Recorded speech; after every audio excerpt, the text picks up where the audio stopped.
Welcome in to Bears Weekly, powered by IGS Energy, a Chicago Bears network production.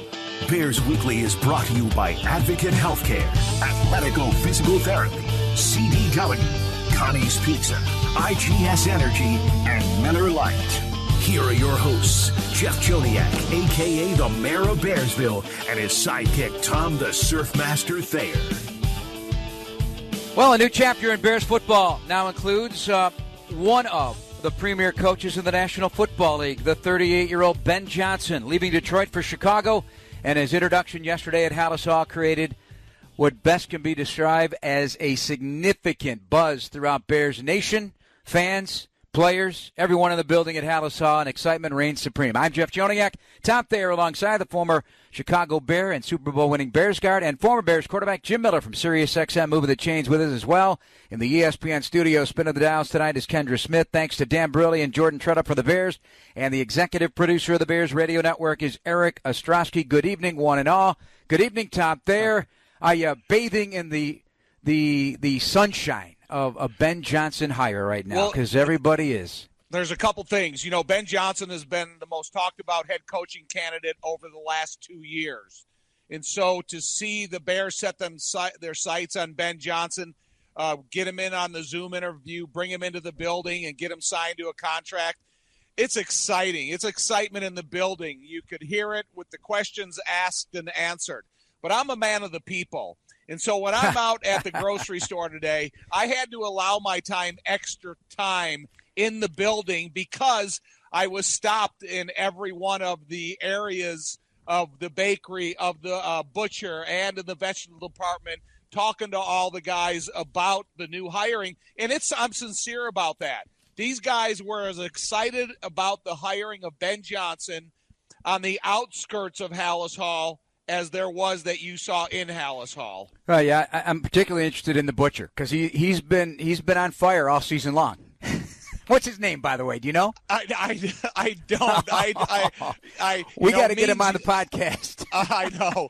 Mean Gene, I know he's in the vegetables, but the butcher is a guy that I have to allow him the most time when I'm going through the grocery store. But it was exciting to talk about. You could feel their excitement, and like I said, from all the coaching candidates to in Hallis Hall to now it's reality. Let's go. Let's go. Well, we're going to hear from Ben Johnson from an interview I did with him for the Bears platforms. We'll also hear from Caleb Williams tonight, and we'll also hear from Kevin Warren from his interviews with the media yesterday. Jim Miller also joining us, and he interviewed along with his crew at SiriusXM NFL Radio. He interviewed the new head coach of the Bears, Ben Johnson, and there's a commonality between you two. Jim, good evening. How you doing? And that would be John Shoop, your coach with the Bears in 01 through 03, because they are very tight, those two gentlemen, living on the same block in Asheville with, I believe, his mom and dad, coach, along with Coach Shoop, who's now coaching in Europe. Yeah, and, John Shoop and his wife, Marcia, were there. She became an ordained minister, but they started out at North Carolina together. That's where really Ben Johnson crossed paths with Shoop, and he was struck. Shoop was very detailed, and I brought that up, and I actually asked Ben Johnson a question about that. I said, you had to love the detail of John Shoop, because one thing I really appreciated about Shoop was pass protections, pass protection conscious. Every week he would go in on his off day, he'd write up all the protections. Here's how we're treating it this week. And I'd go in there and I'd get a carbon copy of it, and then you'd, of course, go out to your blitz pickups and all that, and it always went seamless and smoothless, and it was the detail and the preparation of John Shoop, and that is carried over definitely to Ben Johnson. What's the reaction league-wide, and had you interviewed him before? Yeah, I have. I've had conversations. When we go on training camp tour, much like when I visit the Bears, I ran into Ben Johnson at Lions training camp this a couple years ago, and he came up. We had a nice conversation about our commonality with John Shoop and, just where he wanted his career to go. And so I think you congratulate the Chicago Bears. They got the top coordinator out there. I think a lot of people are pretty excited about Joe Brady, too, over there in Buffalo, but I think really Ben Johnson blew everybody away. And I do like his statement about, I want to take the hard path. I don't want an easy path, about staying in the division of the NFC North. Yeah, I mean, that's one of the first things that came out of his mouth sitting down with me as well as with the media yesterday. You could tell he's a fiery competitor. And everybody, there's all sorts of adjectives that you, in your canvassing of people around the league that have either coached with him or against him or people who know him, and they're all coming back with a similar tapestry, so to speak, about what he is. And that is no nonsense, very, very detailed, focused. Obviously, he's got a very, very, very good football mind for the X's and O's part of it. But he also, Tom and Jim, he's got a fiery temperament on game day that allows him to take some chances and put things out there that maybe other coordinators not. And I should also mention today named Assistant Coach of the Year by the Pro Football Writers of America, Tommy. That's nice to see, because you think about when they brought Jared Goff along, there was kind of an uncertainty about how his career was going to further after they make the trade for Matthew Stafford. And you see the numbers that he's able to put up. You see the way that he got Jahmyr Gibbs involved in the running game, even though they already had David Montgomery. And all the wide receivers and tight ends that he had aboard, he, got them all actively involved in each week's performance of that offense. And I think when you look at the Bears and the offense he's coming to, I think he's got a quarterback that has more athleticism. I think he's got the big play receivers in Roman Dunze, DJ. He's got the tight end in Cole Kmet. And he's got the running backs in DeAndre Swift and Roschon Johnson. And I know there's going to be other pieces added here, including the offensive line. But it's going to be interesting to see how he constructs the talent of the Bears after he constructed the talent that he had in Detroit. Jim, second youngest head coach in the league right now, behind Mike McDonald of Seattle. Believe it or not, you would think as long as Sean McVay has been in the league, but Sean McVay's right there behind. He's third now. He's third in the list, but Sean McVay's still a young 38 years old as well, just a couple of months older than Ben Johnson. How about that? I mean, that's kind of crazy, isn't it? Yeah, well, I mean, he's got the energy. I know everybody's saying, we got guys out there like Pete Carroll who are 73. They have a ton of energy, but I think a lot of teams want the young and upcoming coaches that have that energy, that, deal with the modern-day player and how these guys are being, really being developed for what you want them to be, and that's to have a winning organization. So, again, let's see how it all comes together. It's going to take a lot of hard work, but new direction, and it does seem like an emphasis will be to get this offense right. All right, let's applaud the process, okay, because there were some detractors of the idea of a broad scope journey towards trying to find the head coach, so a lot of interviews, but that's information gathering within the framework of the rules that are set forth by the NFL on how and when to interview people that are involved in the playoffs and such. I found nothing wrong with that. It didn't signify to me a lack of focus, but when you hear after the fact, Tommy, just how detailed Ryan Poles and his staff and how ready they were, and I think the term was used by Kevin Warren or George McCaskey, one of the two, I can't remember which, was just be ready to pounce when we are ready to make the decision on who we're going with. And they got their number one guy, the guy that they felt was going to help this team get going in the right direction. And as the head coach said yesterday, our goal is to win and win now.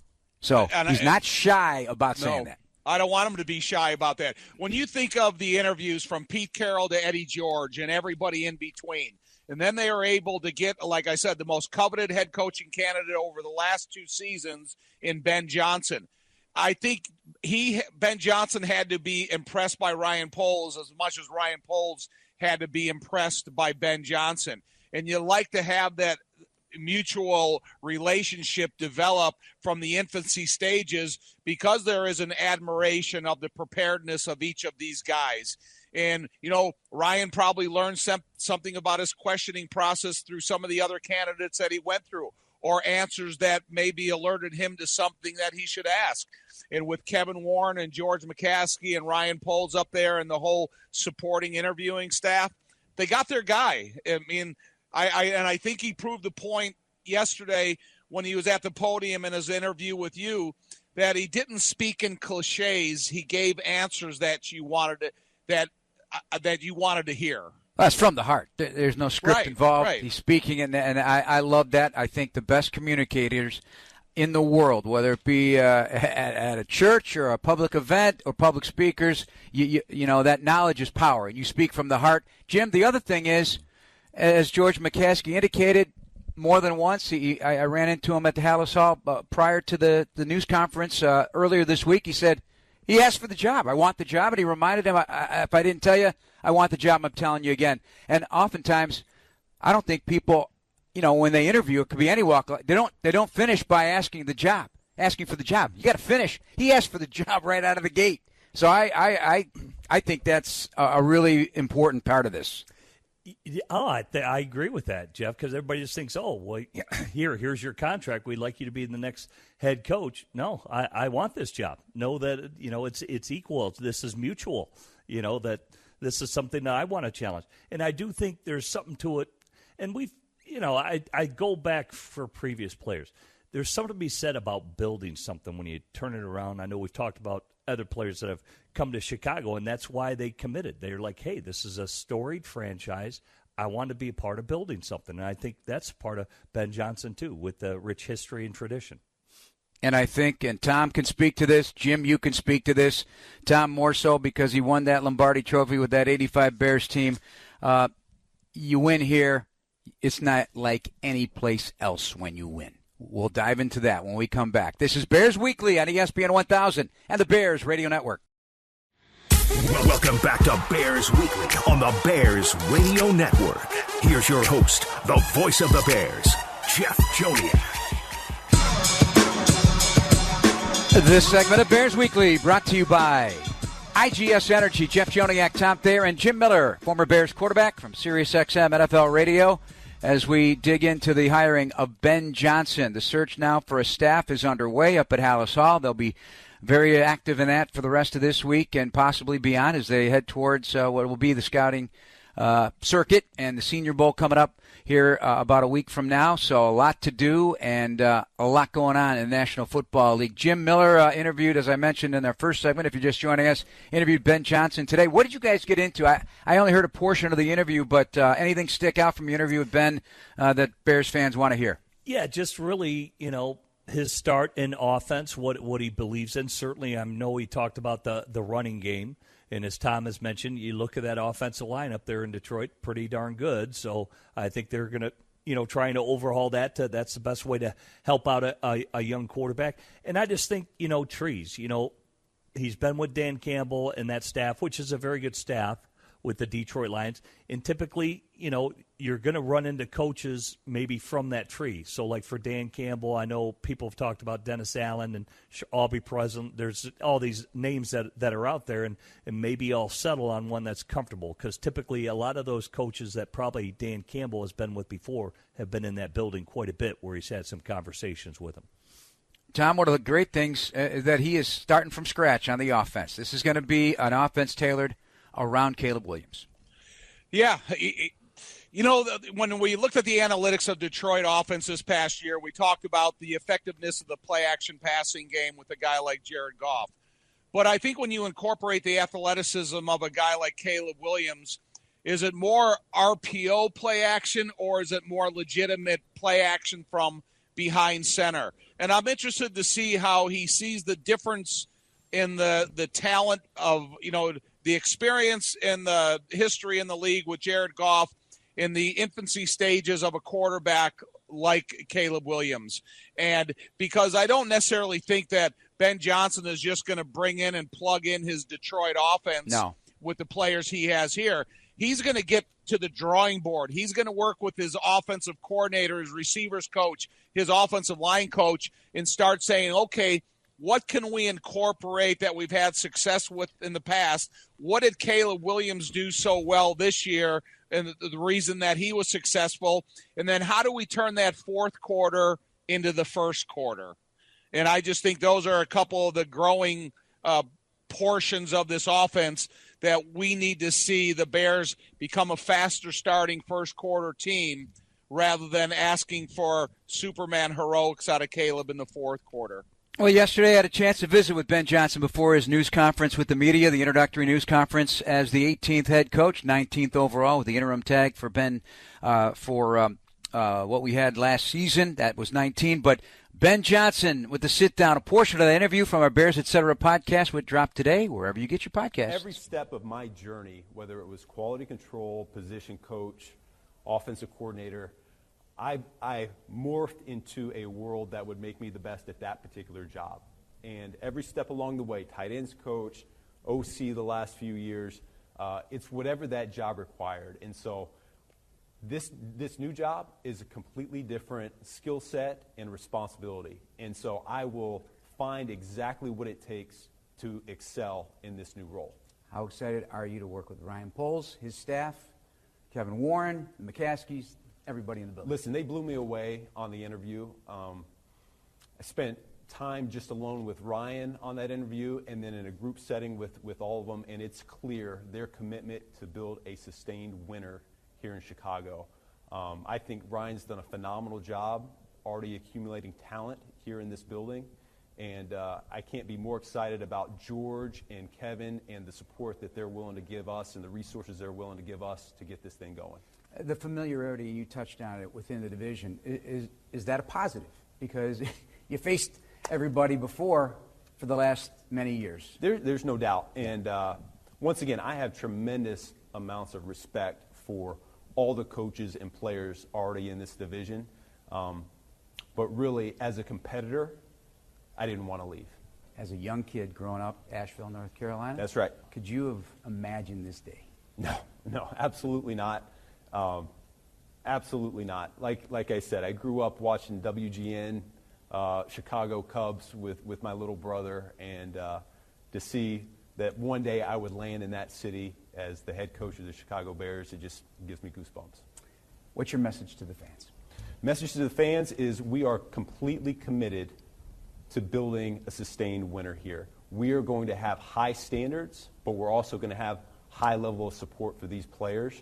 The bar is going to be, every time they step into the building, so high, because that's the only way. We're going to push, we're going to challenge these players to become the best versions of themselves. Along the way, though, we're going to provide them the necessary resources to hit those goals. Congratulations. Thank you. And best of luck. Yeah, thank you, Jeff. Well, you know, that Cubs angle is significant, as it turns out. And if you have a chance, check out ChicagoBears.com. Read an article by outstanding writer Gabby Hyduke. She penned a piece with Johnson and his younger brother, avid Cub fans, yes, watching the games in the 90s. So as the story goes, Tom and Jim, the brother put his name on the waiting list for Cubs tickets after he graduated high school in 2007.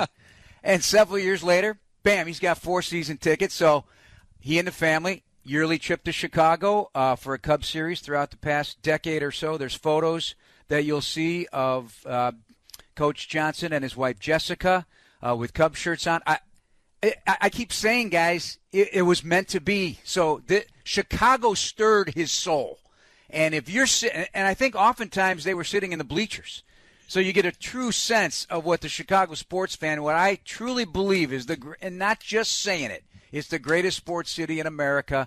The passion is unrivaled in terms of it being organic and riding through the roller coaster of emotions that this city can put you through as a sports fan, and they stick with you. It's unique. I love it. I mean, there are other great sports towns, but nothing like this. And now he lands here with the team in Chicago, where everybody is a Bears fan. Well, you know, for Jim and Jeff and I, all of us, we've been blessed to go to different stadiums as players and broadcasters. And sometimes the anticipation of being in the stadium is the walk to the stadium. And you get to see the energy that the fans are showing on the streets, the leading up, waiting in line to the stadiums and stuff. And, you know, you got to imagine him as a younger person waiting in line at Wrigley Field or walking through the streets of Chicago. And I think that's where you get a real understanding of the passion of the sports fan of Chicago. Did he go to the opener? I want to know that, Jeff. It can get a little chilly in the opener. Right? Well, I'll tell you, Jim, right now, he won't be able to go there anonymously anymore. Not a chance. Yeah, I mean, it's a great story, Jimmy. Great story.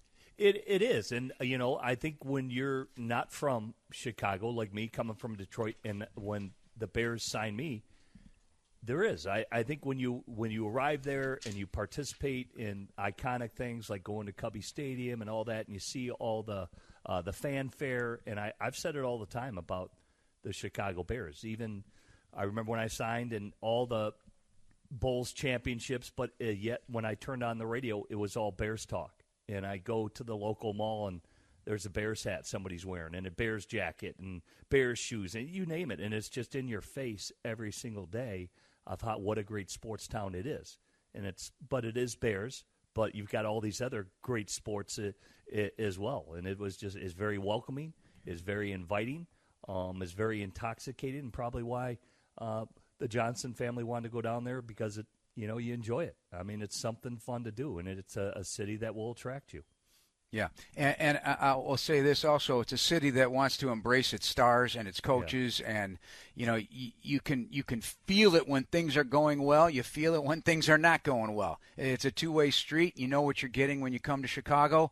It's an enormous market for what other word can you use other than pressure, right, Tom? And you felt it as a player, right? You had a lot of success, but when it didn't finish in a Super Bowl with such a great team after you won the Super Bowl, how did you handle it? And what advice would you give to a head coach or a player coming to the Bears organization in this city? Both of you guys can weigh in on, especially Jim as a quarterback and you as a 85 Bear. Well, no, one thing, I don't think that Ben Johnson needs advice, because he's been in the division and he's seen the highs and the lows. He's seen, the arrow pointing up for Detroit and where it was when he started and where it was when he finished. He's been to Lambeau Field. He's been to Minnesota Stadium. He's been to Soldier Field. So he knows the passion inside every building inside this division. And sometimes when you bring in coaches from a distance, they have to learn that. I think he already knows that. And I think that's really important, a really stage of his, the newness of him being the head coach, that he doesn't have to learn because he's already witnessed it. Yeah, think about how far ahead he is. He knows how to game plan Minnesota. He knows how to game plan the Packers. That's why he gave that little, jab at Coach LaFleur. And he knows how to call plays against the Lions. He called them every single day in training camp. So he knows the personnel. He knows what this division is all about. He knows the players. He knows the coaches. So it should feel comfortable. And like we always say, what's your best chance to get to the postseason? You got to win your division. He knows the division.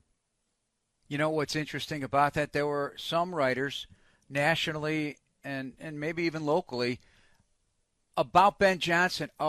Maybe he won't want to coach in the division because it's the. I didn't think.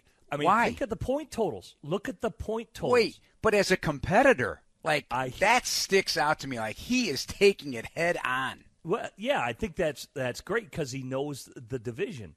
But all I'm saying is to last. Look at, say, divisions like the NFC South. They've got that division has gone from worst to first. Every single team's done it. Mm-hmm. So a lot of people are thinking that about the AFC South, the Colts, the Tennessee, and look at Jacksonville. Houston, obviously, we know is ascended, but that's not a very competitive division. And if I were to bring this style of play down to that division, I could take that division too. I just love the competitiveness. Yep. I do. I think. Don't you think, as players, don't you appreciate that? Yeah. Well, I look at some of the pieces. When you look at Ben Johnson coming from Detroit, they have a 36-year-old quarterback.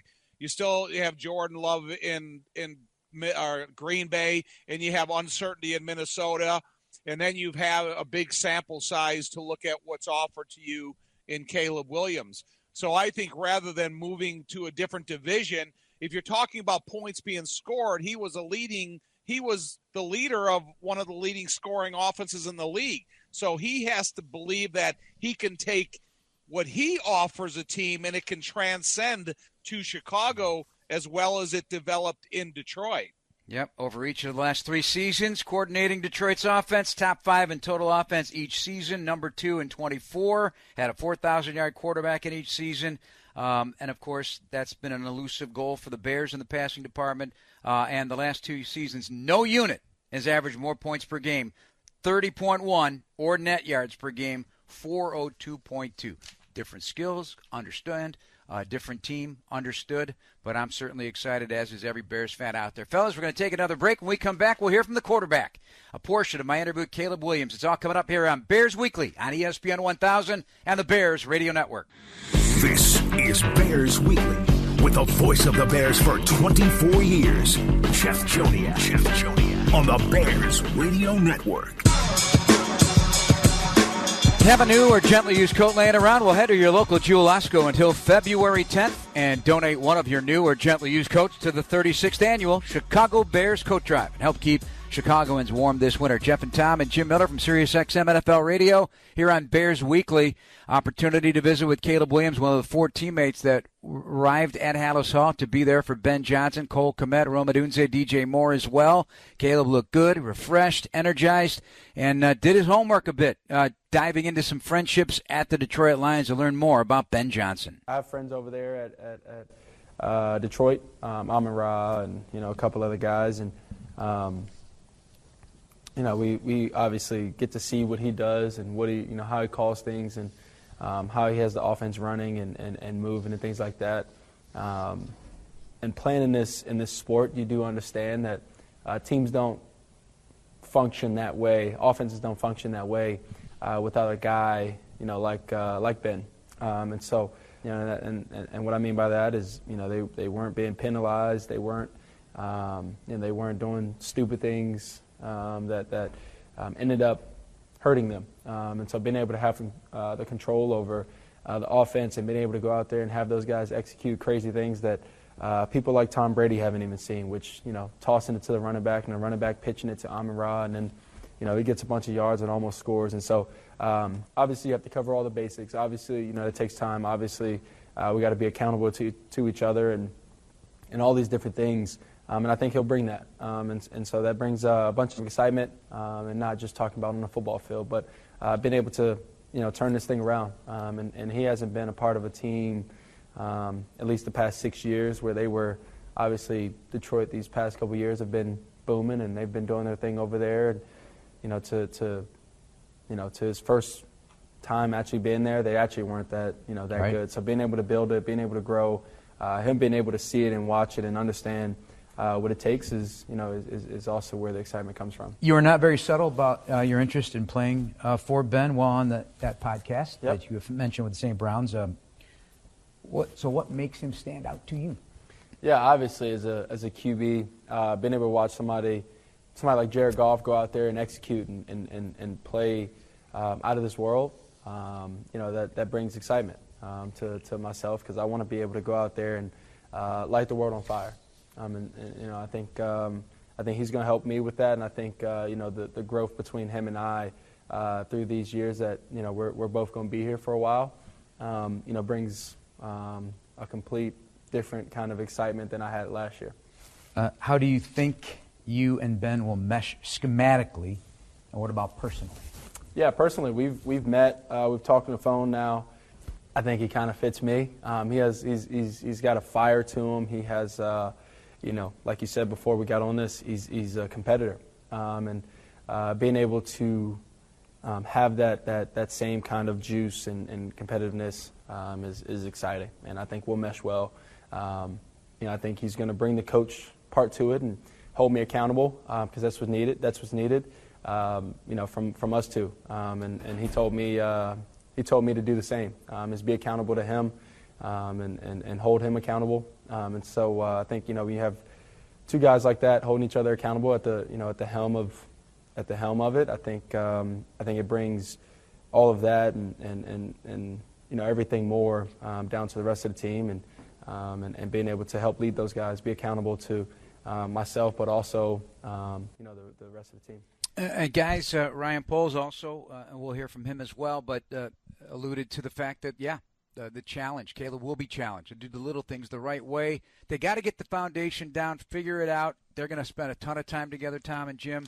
Let's start with Tommy about your reactions on what he had to say there and how this thing's going to grow, because to me, at a bare minimum, stability now is what he needs more than anything. Stability. Right. Well, I'm glad it's not a phone call filled of unrealistic promises. I'm glad it's an introductory phone call where they get to know a little bit about each other, and Caleb, kind of talks about what he wants, and Ben Johnson talks about what he needs. And if both of those guys meet in the middle, I think Caleb is capable of some remarkable quarterback play in the NFL. But it's going to be about a work commitment. Again, we hear that word accountability, and now we're hearing it to the point where everybody's using it.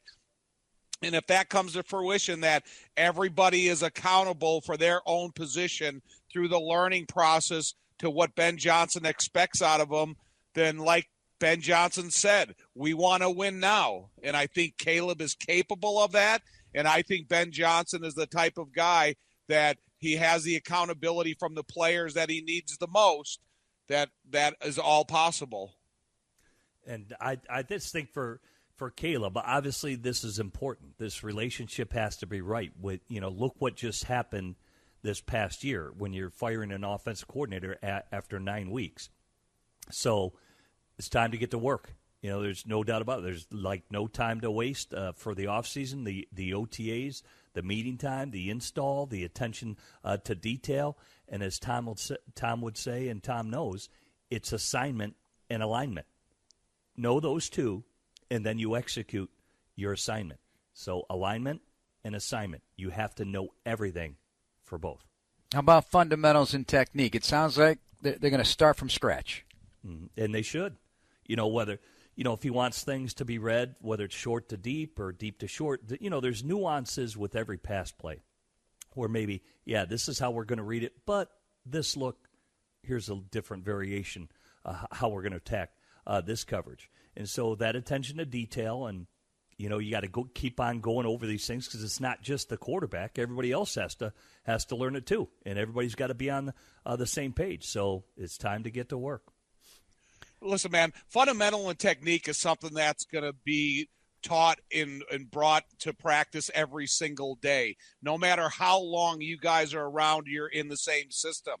And again, the group of offensive linemen that I played with for 7 years, every single first practice, Dick Stanfield started with the huddle to your stance, to your balance, to your footwork. So that's something that's never going to go away. And they're always going to try to improve that about every player. Playbooks are huge these days. I don't know how complicated and deep that playbook is for Ben Johnson. I certainly know he's creative. He's a guy that's got a great mind to come up with plays and so forth.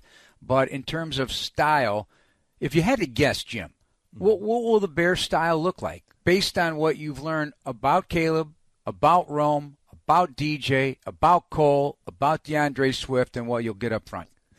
Yeah, I think they've got the horses to do well, but you need some guys in the trenches. Teams look at it differently. You look at San Francisco. They pay their skill position players, receivers. They're going to pay Purdy. They paid McCaffrey. They paid Ayuk. They paid Deebo Samuel. The only lineman that's getting paid is Trent Williams. So it's the guys with the ball in their hands where they want their focus on. Now, teams like Detroit, Philly, they have great offensive lines, right? They believe in all those. And then Detroit has drafted all those the Gibbs of the world, the Jamison Williams of the world, where they can now develop those young players that have explosive ability. So it's just on how you look at it, but I would think the Bears need to get those assets into the offensive line. Jim or Jeff, Jim and I are old enough in our career that we actually carried a playbook. And when you talk about a binder, a playbook, and it's 400 or 500 pages deep, and you would get in the meetings and you're installing different information during training camp, and they say, okay, go to page 365. We're going to install strong right east protection against every defense.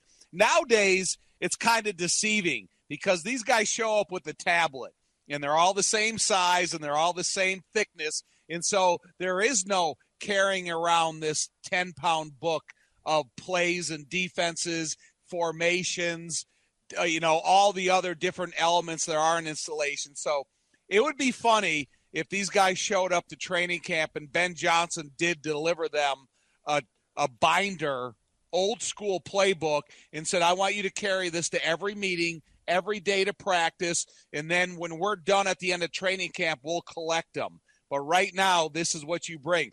It is a different style of football from tablet to playbook. I wonder if Jim's been to almost every training camp. I wonder if any coach does that now, or is it just all tablets? It's all it has tablets. To be. Yeah, it has to be. They'll have certain handouts and things like that they're going to throw up on an overhead that they'll just have handy that maybe they'll distribute to add. But, yeah, I mean, I'm all for it. I liked having that playbook. I like to see it in front of me right there. To me, it wasn't inconvenient at all, and it just shows you everything. Not that you can't do it on an iPad, but like Tom said, kind of just more old school. I've got every playbook that I've ever had in my life. Oh, really? From Michigan State on. I've got every I've got the Bears playbook. No. From back in the day. Really? Playbook, I've got it. Wow. It's in my closet. Wow, look at you. I'm calling you the professor from now on, buddy. Once they handed you that playbook at training camp, when you had the luxury of being gifted a playbook, you never let it out of your sight. You never forgot it. You knew where it was at all times. It was something that you basically had to guard as much as your bank book or passport. And that's how much it meant to you. Yes. Do you have any? You do? Yes. Oh, I'm coming over. I want to read through those. Hey, no, Jim, I forgot. This is not meant. How many teams you play for? So you got all those playbooks? Yeah, I've got New England's. I've got Tampa's. I got 2 of John Gruden's. I've got Jacksonville's. I've got the Giants. I've got the Bears, obviously. Got Detroit. Got New England. So, yeah, got them all. You guys crack me up. Pittsburgh. All right, well. That's a wing of a house right there for Jim Miller. All right, we're going to take a break. We come back, we'll hear from Kevin Warren, the Bears president and CEO, here on Bears Weekly on ESPN 1000 and the Bears Radio Network. Welcome back to Bears Weekly on the Bears Radio Network. Here's your host, the voice of the Bears, Jeff Joniak. This segment of Bears Weekly brought to you by CDW. People who get it. Jeff Joniak, Tom Thayer, and Jim Miller from SiriusXM NFL Radio joining us tonight as we break down the hiring of Ben Johnson. Bears president and CEO Kevin Warren, always optimistic and forward-thinking on how this process worked. It was a perfect process. I mean, I enjoyed it. I think Ryan was very clear when we started this journey that a wide net would be cast, which it was. We would talk to many candidates. And one thing about this interview process, you learn so much, not only about the candidate, but about other coaches, their thought process, other people, in the industry. And so I thought it was a first-class process, and Ryan should be commended, and I'm grateful to George and the entire McCaskey family for their support. We want to win, and we want to win now. One beautiful thing about the mosaic that the National Football League exhibits every single day, this is all woven into one beautiful tapestry. And so it's not hard to be able to talk with people and get a sense about what the man is. Ben, his priorities are his faith, his family, his football, Chicago Bears. And as you can see today, he's proven in his work product, the way he handles his business, that this is going to be a very special journey as we go forward. We didn't need to hire 5 head coaches. We need to hire 1. And Ben is one of one. He talks about Dan Campbell being a unicorn. He's a unicorn. I mean, you just look back his whole career. But also the beautiful thing about him is that it hasn't been a smooth road. I mean, he's gone through different, issues to go on and walk on in North Carolina and then get fired in Miami and then take a quality control job in Detroit and work his way up. And so he has grit. He's smart. He's hardworking. He's innovative. He's curious. He's demanding. And then now we need to surround a great staff with him. We need to make sure our players are surrounded with accountability, but given the resources that they need to win. And then the thing that I really like that I see developing is that relationship between Ryan and Ben, because that's where it's won, is that general manager and that head coach need to be lockstep. Ben talked about it, and I still feel the same way I felt about Ryan. A lot of other people will say that my mind has changed. It's never changed. I have great respect and admiration for Ryan, obviously for Ben. I'm thankful to George and his family. You can tell that we're all alpha individuals, type A individuals. We're excited about going to work, And every year stands on itself. You've seen it this year. There are teams in the playoffs who weren't in the playoffs last year. And what we have to do now is come together, work hard, keep each other accountable, and make sure that we honor the tradition of the Chicago Bears. Now, that wasn't the answer to one question. That was a long interview, but I took some of the highlights out for purposes of our time constraints here on the show. But he feels, I believe, very strongly about that. The building's empowered, and they feel that they are better than what they showed. They gotta just hit some key points here to finish and learn how to win. And I'll say this: I just saw this a moment ago. The last Lions coordinator to leave Detroit for a head coaching job before Ben Johnson, and of course now Aaron Glenn, Tommy, and Jim to the Jets, was none other than Don Shula. He left in 1963 for the Baltimore Colts to become the head coach there after being the Lions defensive coordinator for a couple of years. So Tommy's old Miami coach for 1 year. Would that be amazing if the success reached that level? I find it as amazing in modern-day football going from quality control to a head coach of the Chicago Bears in a short amount of time after you got fired from another NFL team.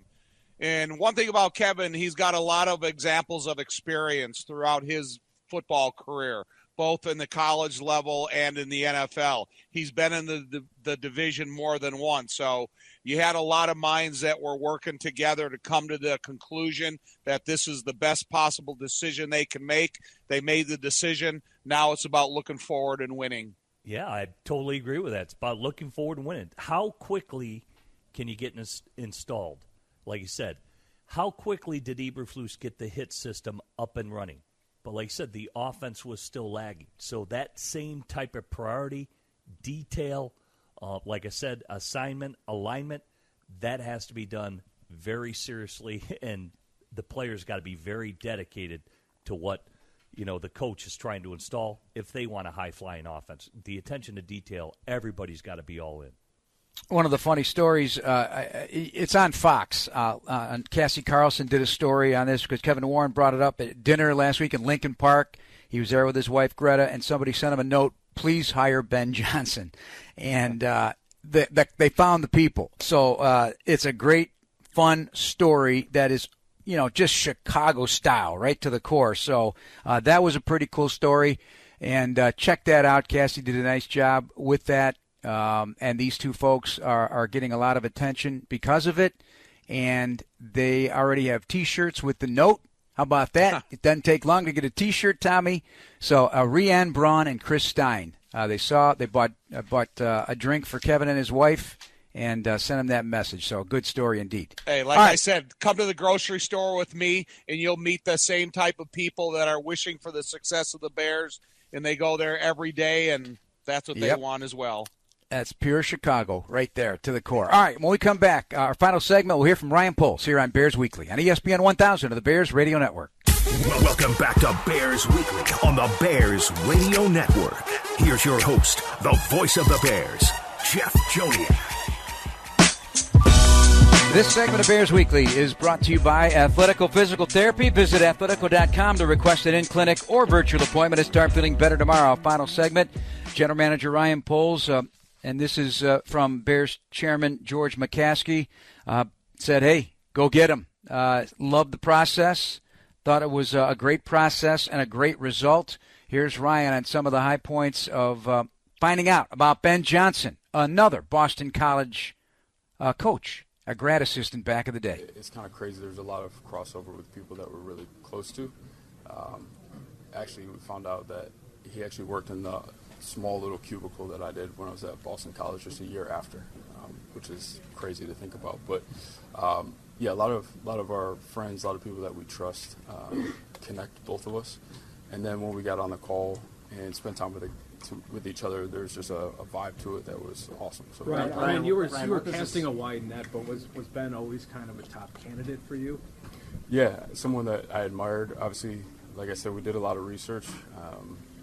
There's Matt Feinstein in our group put some data together that he's done some things that are like special in terms of getting the offense to operate at a high level, and that stood out. So he was always, the top candidate, but you never know. It's like the draft. You never know how it's going to fall.